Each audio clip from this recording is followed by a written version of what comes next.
আপনারা পড়ান না, আপনারা নিজেরাই লজ্জা করেন, ছাত্রদের সঙ্গে ইন্টারাকশনে আসেন না। এইসব পরামর্শ দিয়ে কোনো লাভ নেই, আইন দিয়ে কিছু হয় না। একটা মেয়েকে 5 বার উদ্ধার করছি, আবার পালিয়ে যাচ্ছে, বাবা মা বসে বসে কাঁদছে, আবার নিয়ে আসছি।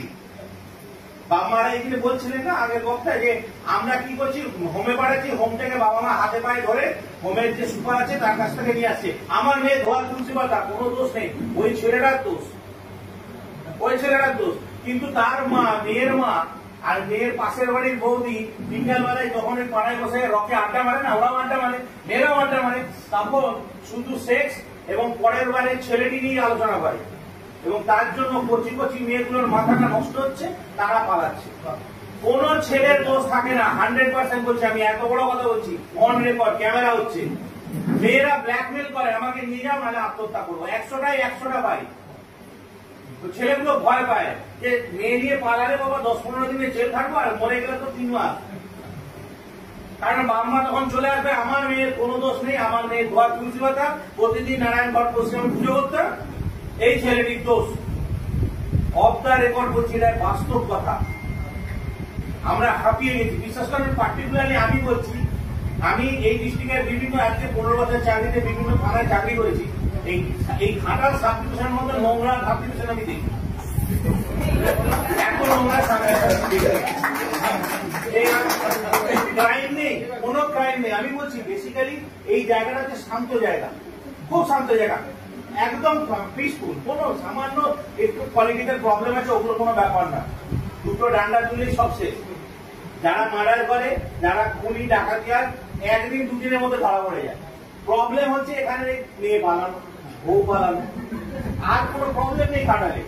কারণ একটাই, আমরা ইন্টারাকশন করি না বাচ্চাদের সঙ্গে। বাচ্চা যখন আজকের ডেটে, ভাবুন আগের ডেটে ঠিক ছিল, আজকের ডেটে 10 থেকে 12 বছর ইংলিশ মিডিয়ামে যেই ছেলে মেয়েরা পড়ে, তারা ক্লাস 6-7 থেকে তাদেরকে নিয়ে আপনারা ক্লাস করুন, আলাদা ক্লাস করুন, দরকার হলে একটা সাবজেক্ট একদিন কম পড়ান। কিন্তু এইটা বলি, কারণ কি, সমাজটাকে বাঁচাতে হবে, ছেলেগুলোকে মানুষ, মেয়েগুলোকে মানুষ করতে হবে। প্রথমেই এদের গোড়ায় গলদ থাকছে, প্রথমেই গোড়ায় গলদ থাকছে। এরা একটা জিনিস ভাবুন, আমাদের একটা সভা থাকে, জানেন এটা কি, আমাদের নেসেসিটি ইজ দ্য কি অফ ইনভেনশন। আমাদের যখন যেটা প্রয়োজন হচ্ছে আমরা আবিষ্কার করে ফেলেছি, তাহলে যেটা আমরা দেখবেন আড়ালে রাখি, সেটাকে দেখার ইচ্ছা আমাদের প্রচুর। যেটা আমরা লুকিয়ে রাখি, সেই জিনিসটাকে পাওয়ার ইচ্ছা প্রচুর। তাহলে আমরা যদি ওপেন করি বাচ্চাদের মধ্যে যে জিনিসটা কি, এটার ভালো দিক কি, এটার খারাপ দিক কি, হ্যাঁ প্রথমে একটা থাকবে, কারণ আমরা যেভাবে মানুষ হচ্ছি এই জিনিসটাকে লুকিয়ে লুকিয়ে লুকিয়ে লুকিয়ে আমাদের বাবা মারা করেছে। কিন্তু আজকের ডেটে আমরা কিন্তু সেই দিকে নেই, আমরা কিন্তু 1-2 স্টেপ উঠিনি, 10-12টা স্টেপ উপরে আছে। গ্যাপ একটা তৈরি হয়েছে। তাহলে এই গ্যাপটা যেন আমাদের ছেলে মেয়েদের মধ্যে না থাকে, এদেরকে বোঝাতে হবে বাবা কোনটা ভালো কোনটা খারাপ। বাচ্চা ছেলে মেয়ে আছে, 16-17 বছর বয়স হয়ে গেছে, 15 বছর বয়স হয়ে গেছে, ভালো লাগতে পারে, একে অপরকে ভালো রাখতে পারে,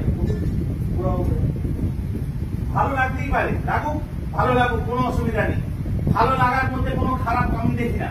কিন্তু এর পরবর্তী যে স্টেপটা আছে, সেটা একটা লিমিটেড আমাদের বয়সেই যেতে হবে। এই বয়সটা ওদের বোঝাতে হবে, বাবা এই বয়সে যাও। এখানে মেডিকেল টার্ম আছে, প্রথমে তো ডাক্তার বোঝাবে না, যে সায়েন্সের বায়োলজি স্যার আছেন বা ম্যাডাম আছেন, তারা ইলাবোরেট করে ছাত্র ছাত্রীদেরকে বোঝাবে যে এর পরে কি হয়। এখন ক্লাস 8-9 পালিয়ে যাচ্ছে, তাহলে আমাদেরকে আরো ছোট হয়ে যেতে হবে, ক্লাস 6 থেকে স্টার্ট করবো।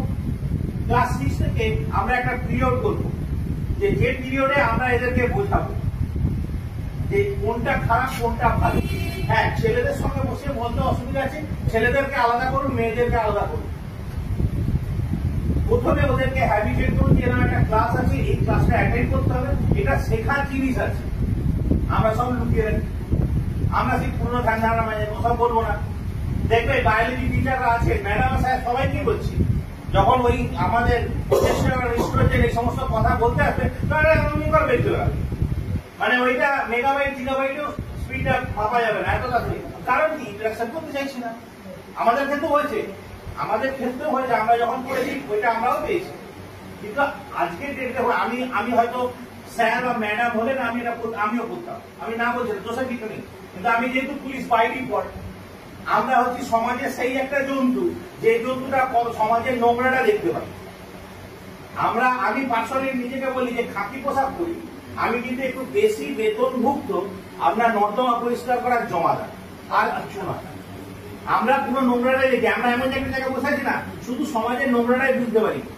ভালো ভালো তো সবাই বলে, একটা লোকের মধ্যে কতটা ভালো কতটা খারাপ আমরাই বুঝতে পারি, আর কেউ বুঝতে পারে না।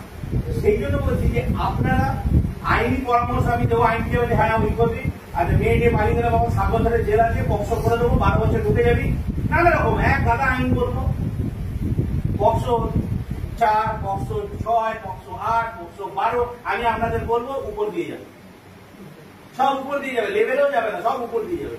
কারণ আপনারা কিন্তু তার ব্যাপারটা বুঝতেই পারবেন।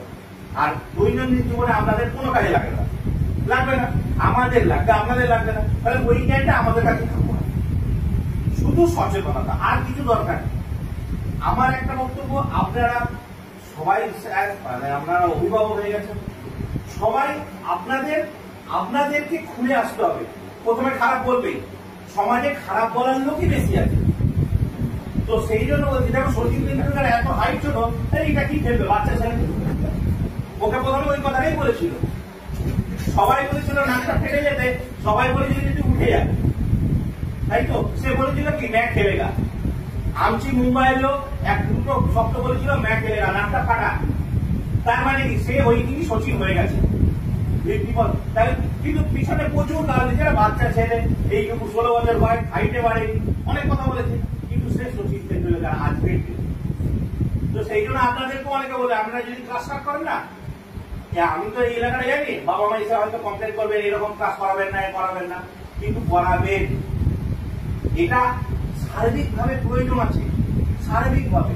এটা যে সমাজটা কত ক্ষতির দিকে যাচ্ছে সেটা আমরা বুঝতে পারছি। সমাজটা কি একটা মেয়ে, ভাবুন বিয়ের আগে একটা ছেলের সঙ্গে চলে গেল, আমরা আইনি ভাবে ধরে নিয়ে এলাম, ধরে নিয়ে আসার পর দেখা গেল যে তার যেটা মানে যার সঙ্গে মালিক দিল তার বাবা মা হ্যাঁ আমরা ধরে এলাম, জেল খাটলো। জেল খাটার পর নিশ্চয়ই ওই বাড়ির মেয়েকে আর নেবে না, এবার মেয়ে আলাদা রইল, মেয়ে এবার অন্য ছেলের সঙ্গে আবার দিয়ে দেওয়া হয়ে গেল। সেই বাড়ি থেকে কিন্তু যতদিন না মরবে ততদিন সে কথাটা শুনবে যে অন্য ছেলের সঙ্গে। আর এইটা থেকেই আসবে অত্যাচার, মেয়েদের উপর অত্যাচার, তার থেকেই আসবে 498 বলুন, যাই বলুন, যেটা বললেন যে ক্রাইমের ব্যাপারটা হলো যে গলাটা কেটে দিল। তার মানে এই যে মেয়েটা গলাটা কাটলো, প্রেম করলো, যার সঙ্গে সম্পর্ক রাখলো, নিশ্চয়ই তার বাবা মা জানতো একটা ছেলের সঙ্গে সম্পর্ক আছে। তাহলে যখন সম্পর্ক আছে তুমি জানছো, তাহলে তুমি ওই ছেলেটার সঙ্গে আবার বিয়ে দিচ্ছ কেন? তাহলে আগেই সম্পর্কটা ভাঙো। মেয়েকে জোর করে কোনো কিছু চাকরি দেওয়া যাবে, জোর করে যখনই চাপাবে সেখান থেকেই ক্রাইম আসবে।